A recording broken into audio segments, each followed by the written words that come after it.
என் வாழ்க்கையில் தேர்தலை சவாலாக நான் நினைச்சதே இல்லை. 96 முன்னாள் முதலமைச்சர் மாண்புமிகு அம்மையார் ஜெயலலிதா அவர்களே பர்கூரில் அதிகமாக வாக்கு வித்தியாசத்தில் ஜெயிச்சார். என் மக்களுக்கு சேவை செய்ய வேண்டும், ஐயா மோடியுடைய திட்டங்கள் மக்களுக்கு சேர்க்க வேண்டும், மக்கள் பிரச்சனையை நாடாளுமன்றத்தில் பிரதிபலித்து அவருடைய சேவை செய்ய, இதுதான் என்னுடைய குறிக்கோள். இதுதான் எல்லா இடத்துலையும் பேசிட்டு இருக்கேன். கோபிநாத், ஜேபிநாத், வித்யா இவங்களை பற்றியெல்லாம் நினைக்கிறதே கிடையாது. அந்த கட்சிகளே நான் என்பதில்லை.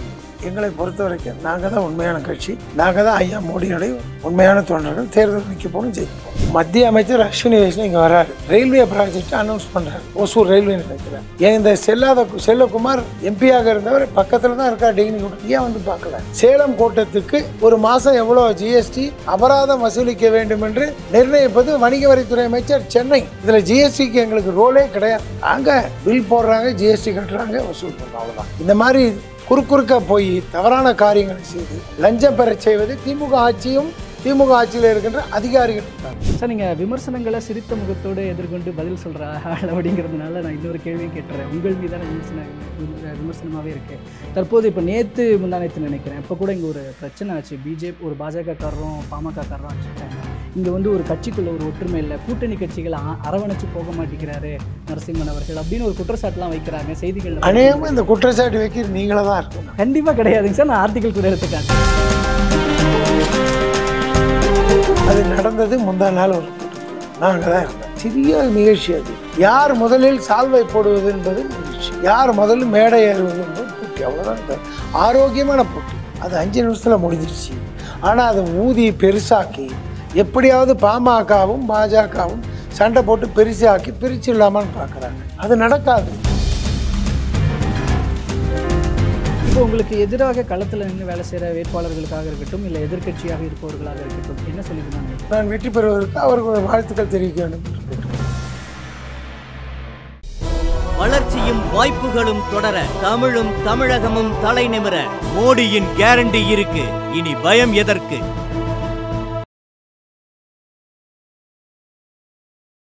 தமிழ் நேயர்கள் அனைவருக்கும் அன்பு வணக்கம். இன்றைய சிறப்பு நேர்காணலில் நம்மோடு இணைந்திருக்கிறார் கிருஷ்ணகிரி மக்களவை தொகுதியினுடைய பாஜக வேட்பாளர் திரு நரசிம்மன் அவர்கள். அவரிடம் பல்வேறு அரசியல் நிகழ்வுகள் குறித்து பேசலாம். வணக்கம் சார். வணக்கம். நல்லா இருக்கீங்களா? நல்லா இருக்காங்க. ரொம்ப பிஸி ஷெட்யூலில் இருக்கிறீங்க, அதுக்கு நடுவில் கொஞ்சம் டைம் கொடுத்துருக்கிறீங்க, ரொம்ப நன்றி. நான் முதலாவதாக தெரிஞ்சுக்க நினைக்கிறது, இப்போ நீங்கள் தொகுதி மக்களை போய் பார்த்துட்ருக்கிறீங்க, அங்கே பிரச்சாரத்தில் மக்கள் எந்த மாதிரி அணுகிறாங்க உங்களை? நான் எப்போதும் மக்களின் நண்பன். 50 ஆண்டு அரசியலில் எப்போதுமே மக்களோட பயணிச்சுட்டே இருந்திருக்கேன். முன்பும் சரி, இப்போவும் சரி. மக்களை நான் பார்க்க விரும்புகிறேன், மக்கள் என்னை பார்க்க விரும்புகிறேன். இதுதான் இந்த தொகுதியுடைய நிலைப்பாடு. ஆகவே மக்களை நான் அணுகுவது என்பது அவர்களுக்கு சேவை செய்வதற்கு. பொதுவாக இந்த தொகுதியினுடைய கொஞ்சம் ட்ராக் ரெக்கார்டு எடுத்து பார்த்தோன்னா மேக்ஸிமம் காங்கிரஸ் ஜெயிச்சிருக்கிறாங்க. காங்கிரஸினுடைய கோட்டை அப்படின்னு ஒரு பக்கம் அரசியல் விமர்சகர்கள்லாம் சொல்கிறது உண்டு. ஸோ அப்படி இருக்கும்போது உங்களுக்கு தற்போதைய தேர்தல் சவாலாக இருக்குன்னு நினைக்கிறீங்களா? என் வாழ்க்கையில் தேர்தலை சவாலாக நான் நினச்சதே இல்லை. 96 முன்னாள் முதலமைச்சர் மாண்புமிகு அம்மையார் ஜெயலலிதா அவர்களே பர்கூரில் அதிகமாக வாக்கு வித்தியாசத்தில் ஜெயித்தேன். இந்த தேர்தலுடைய நீங்கள் நினைக்கிற அந்த கணிப்பெல்லாம் போய் 14வது வருஷம் 2014 வருஷம் மோடி வருவார்னு யாரும் எதிர்பார்க்கலையே. வெற்றி வாகி சூழ்ந்த காங்கிரஸ் கட்சி எல்லா கட்சிகளும் வீட்டுக்கு போயிடுச்சு. இன்றைக்கி இந்த தொகுதி நிலவரம், இதுவரை 20 ஆண்டுகளாக காங்கிரஸும் திமுகவும் மாறி மாறி வந்திருந்தாலும் கூட இந்த தேர்தல் ஐயா மோடிக்கான தேர்தல் என்பதை என்னுடைய தொகுதி மக்கள் நன்றாக அறிவார்கள். ஆகவே இந்த தேர்தலிலே எனக்கு தாமரை சின்னத்தில் மிக அதிகமான வாக்குகளை மக்கள் பெற்றுக் கொடுத்து தயாராக இருக்கார்கள். நீங்களாம் பார்க்க போகிறீர்கள். எந்த சேலஞ்சும் எனக்கு கிடையாது. இந்த தேர்தலை வரைக்கும் நான் மற்ற வேட்பாளர்கள் என்னுடைய போட்டியாளர்கள் என்று நான் கருதவில்லை.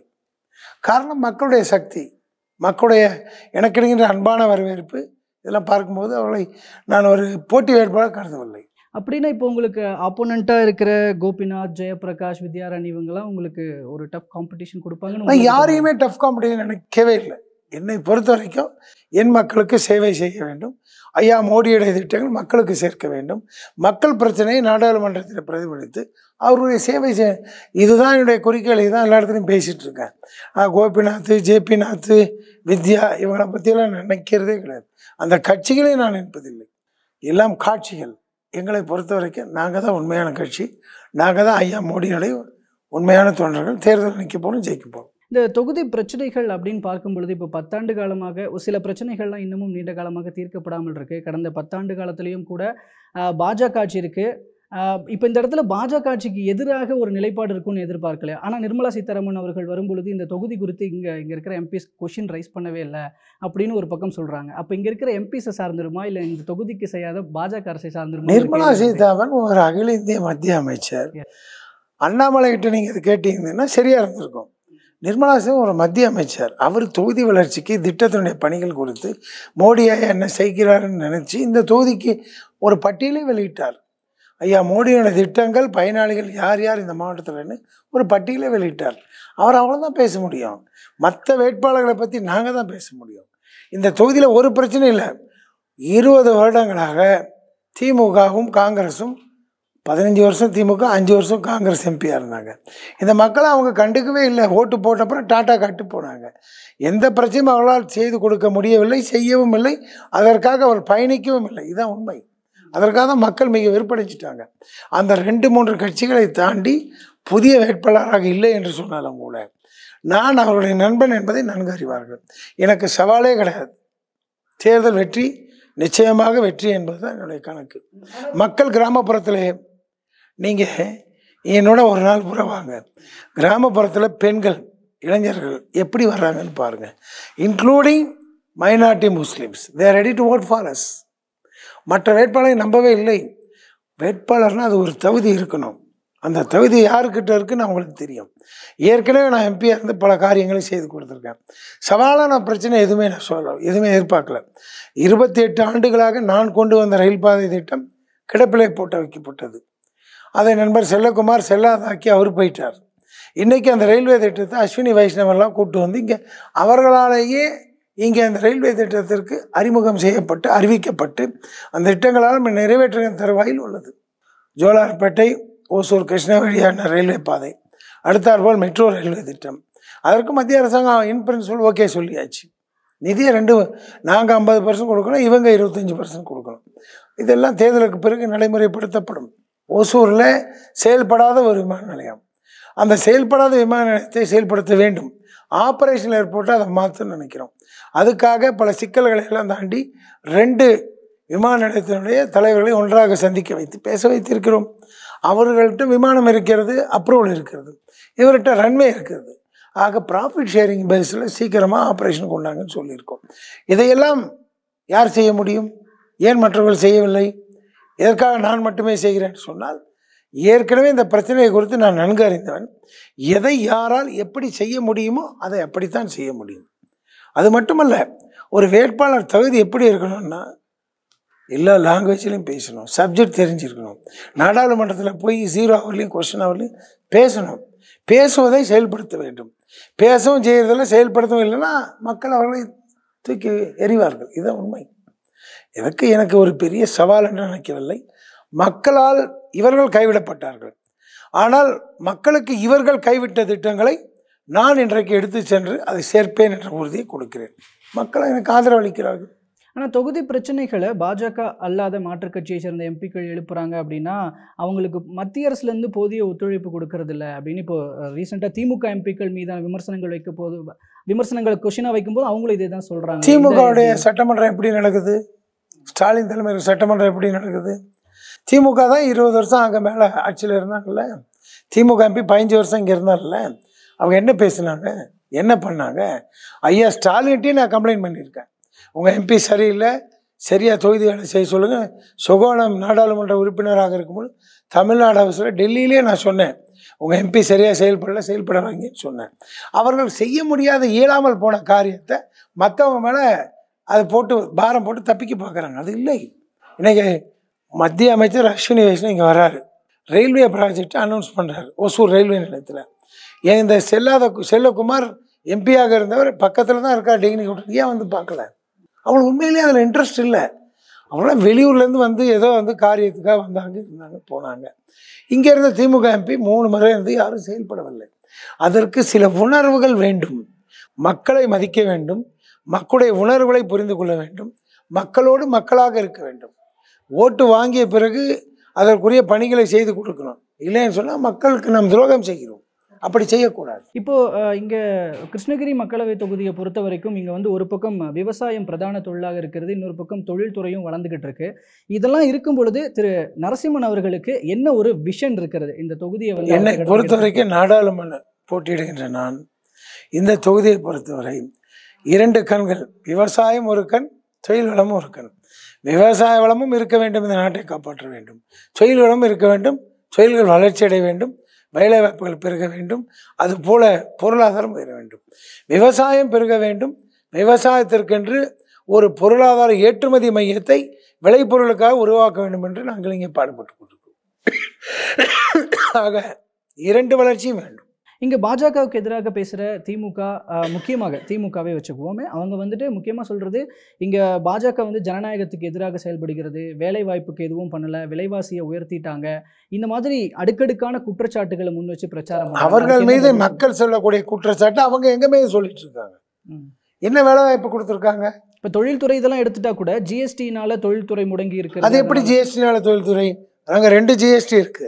அங்கதான் திமுக பொய் சொல்றான். சென்ட்ரல் ஜிஎஸ்டி அவங்க எதையுமே தப்பு எதுவும் பண்றதில்ல. State GST control by government of Tamil Nadu. இந்த லாரியை பிடிக்கிறது, எல்லா தவறுகளும் பண்றது, லஞ்சம் வாங்குறது, 100க்கு 10 மடங்கு பெனால்ட்டி போடுறது, கமிஷன் வாங்குறது, அதெல்லாம் ஒரு மந்திரி நிர்ணயிக்கிறார். சேலம் கோட்டத்துக்கு ஒரு மாதம் எவ்வளோ ஜிஎஸ்டி அபராதம் வசூலிக்க வேண்டும் என்று நிர்ணயிப்பது வணிக வரித்துறை அமைச்சர் சென்னை.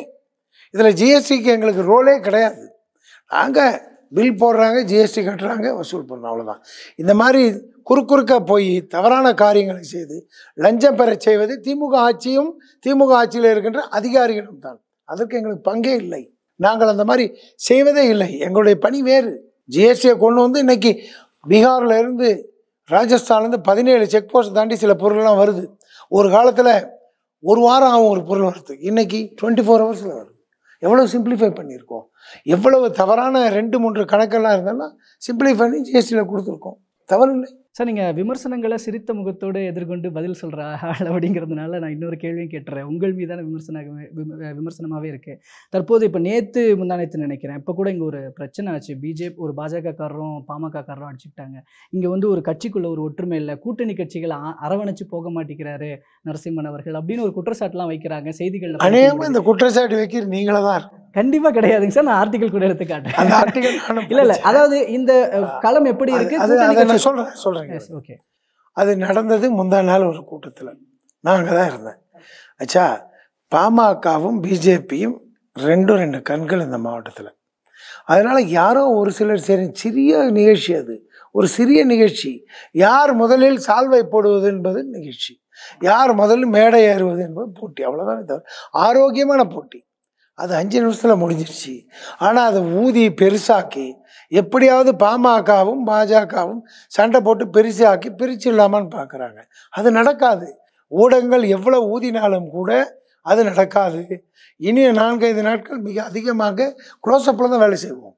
இதெல்லாம் நீ மீடியாவில் சொல்லக்கூடிய சில தவறான கருத்து. அந்த மாதிரி எதுவுமே இல்லை. எல்லா இடங்களும் இப்போ பாருங்கள், முதல்ல இந்த மாவட்டத்துக்கு தொகுதிக்கு பிரச்சாரம் பண்ண வந்தது சின்னையா டாக்டர். இப்போ நாளை மறுநாள் வருது ராஜ்நாத் சிங். இப்படி எல்லாருமே ஒருத்தருக்கு அரவணைச்சு தான் ப்ரோக்ராம் வச்சு நடத்துகிறோம். எந்த விதமான குழப்பங்களும் எங்கேயும் நடக்கவில்லை. சிறிய தவறுகள் இருந்தால் அதை மீடியா பெருசாக்க வேண்டாம் என்று கேட்டு. வேட்பாளர்கள் பற்றி பேசுறதுக்காக பிரதமர் மோடி அவர்கள் வந்திருந்தப்போ நீங்களும் அந்த மேடையில் இருந்தீங்க. அவரோட ஒரு சந்திப்பும் இருந்தது. என்ன சொன்னார் பிரதமர் மோடி அவர்கள் உங்ககிட்ட? பிரதமர் மோடி இடத்துல நான் 2014க்கு முன்பு அவரை சந்தித்த ஒரு நிகழ்ச்சியை சொன்னேன். அதற்கு பிறகு என் தொகுதிக்கு வரணும்னு கேட்டேன். இந்த 2 முக்கியம். அதையும் தாண்டி ஒரு மிகப்பெரிய ஒரு சன்னியாசி ஒருத்தர் இருக்கார். அவர் பேரை சொன்னோன்னா வாவன்னு சொன்னார். இதுதான் நடந்தது. என்னை தொகுதிக்கு வாங்கன்னு கூப்பிட்ருக்கேன். அவரோட நான் சேரத்துக்கு முன்பாக முதலமைச்சராக இருந்தபோது அவரோட ஒரு நிகழ்ச்சியில் கலந்துக்கினேன். அந்த நிகழ்ச்சி தான் என்னை பாஜகவில் சேர தூண்டியது. அதை நிறைவுபடுத்தினேன். சரங்கா சோலார் பார்க் அதை நினைவுபடுத்தினோம். அது ரொம்ப சந்தோஷப்பட்டார். வேறு வேட்பாளரை பற்றி அதெல்லாம் தலைவிட்டு பேச வேண்டிய அவசியமே இல்லை. என் தொகுதிக்கு வர வேண்டும். நான் அவர் சந்தித்த முதல் நிகழ்ச்சி. அதற்கு பிறகு ஒரு குருமாரை பற்றி பேசி. இப்போ உங்களுக்கு எதிராக களத்தில் நின்று வேலை செய்கிற வேட்பாளர்களுக்காக இருக்கட்டும், இல்லை எதிர்கட்சியாக இருப்பவர்களாக இருக்கட்டும், என்ன சொல்லிக்கணும்னு நினைக்கிறீங்க? நான் வெற்றி பெறுவதற்கு அவர்கள் வாழ்த்துக்கள் தெரிவிக்க வேண்டும் என்று கேட்டு. நிறைவாகங்க சார், உங்களுடைய தொகுதி மக்களுக்கு உங்களுடைய இந்த தொகுதி பற்றின விஷயம் சொல்லி அந்த மக்கள்கிட்ட என்ன சொல்லிக்கணும்னு நினைக்கிறீங்க? இதோட நிறைவு பண்ணலாம். என்னுடைய விஷன் 24 ஃபார் கிருஷ்ணகிரி டெவலப்மெண்ட். இங்கே பொருளாதாரமும் சுகாதாரமும் தொழிலும் விவசாயமும் பெருக வேண்டும். 16 லட்சம் வாக்காளர்கள் எனக்கு இருக்கிறார்கள். அதில் எல்லாருடைய வருமானத்தையும் பெருக்குவதற்கு அடுத்த 5 ஆண்டுகளில் எல்லா விதமான வளர்ச்சியும் எல்லா பகுதிக்கும் எல்லா மக்களுக்கும் சென்றடைய வேண்டும்.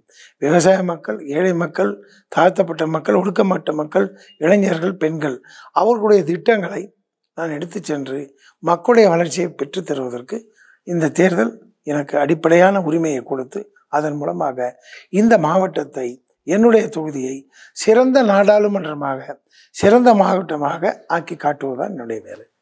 நன்றிங்க சார். பல்வேறு தகவல்களை உங்களோட பிஸி ஷெட்யூலுக்கு நடுவுலையும் எங்களோடும் எங்கள் மூலமாக மக்களோடும் பகிர்ந்துகிட்டதுக்கு ரொம்ப நன்றிங்க சார். நன்றி.